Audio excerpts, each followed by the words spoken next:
ഇന്ന് big boss മത്സരാർത്ഥികൾക്കായിട്ട് ഒരു കിടിലൻ സോങ് തന്നെയാണ് കൊടുത്തിരിക്കുന്നത്. രാവിലെ ശ്രീരേഖ നേരത്തെ തന്നെ എണീറ്റിരുന്നു. പിന്നെ അതിനുശേഷം ഋഷി, റോക്കി ബായ് അങ്ങനെ കുറച്ച് പേര് മാത്രമാണ് നേരത്തെ എണീറ്റത്. അതിനുശേഷം അവർ ഇന്നലെ രാത്രി ഉറങ്ങാൻ പറ്റിയോ എന്നതിനെക്കുറിച്ചൊക്കെ ഡിസ്കസ് ചെയ്യുന്നുണ്ടായിരുന്നു.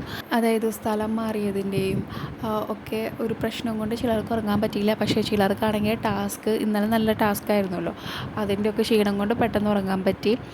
ഇന്നലത്തെ ടാസ്കിന് ക്ഷീണം കൊണ്ടാണെന്ന് അറിയില്ല, കുറച്ച് പേര് മാത്രമേ ഇന്ന് രാവിലെ പെട്ടെന്ന് എണീറ്റിട്ടുണ്ടായിരുന്നുള്ളൂ. ഉസ്താദ് ഹോട്ടലിലെ അപ്പങ്ങളെമ്മാടും ഒറ്റയ്ക്ക് ചുട്ടമായി എന്ന പാട്ടായിരുന്നു ബിഗ് ബോസ് ഇവർക്കായിട്ട് ഇട്ടുകൊടുത്തത്. ശ്രീരേഖയ്ക്ക് കാലിന് വയ്ക്കാത്തത് കാരണം തന്നെ അധികം കളിക്കാനൊന്നും പറ്റിയിട്ടുണ്ടായിരുന്നില്ല. പിന്നെ ശരണ്യ, ശ്രീതു, സുരേഷ്, അസി, അപ്സര, രതീഷ്, പിന്നെ മുടിയൻ്റെ വക കിടിലൻ പെർഫോമൻസൊക്കെ ഈ സോങ്ങിന് ഉണ്ടായിരുന്നു.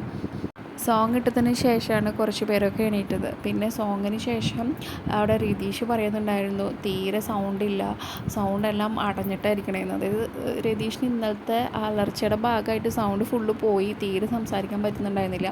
ശ്രീരേഖയോട് ചോദിക്കുന്നുണ്ടായിരുന്നു, എനിക്ക് ചൂടുവെള്ളം തരുമോ എന്നൊക്കെ. ശ്രീരേഖ പറഞ്ഞു ക്യാപ്റ്റൻ എന്ന് പറഞ്ഞിട്ട് അതിനുശേഷം ഞാൻ തിളപ്പിച്ച് തരാം. അപ്പോൾ ശ്രീതു അവിടെ കളിയാക്കുന്നുണ്ടായിരുന്നു രതീഷിനെ. അതായത് ഇന്നലെ അലറിയൻ്റെ ഭാഗമായിട്ട് ദൈവം തന്നതാന്നൊക്കെ പറഞ്ഞ് അവിടെ ശ്രീതു കളിയാക്കുന്നുണ്ടായിരുന്നു. കൂടാതെ നൂറയുടെ സൗണ്ടും അടഞ്ഞിട്ടുണ്ടായിരുന്നു. കൂടുതൽ അപ്ഡേറ്റ്സിനായി ഈ ചാനൽ സബ്സ്ക്രൈബ് ചെയ്യാൻ മറക്കല്ലേ.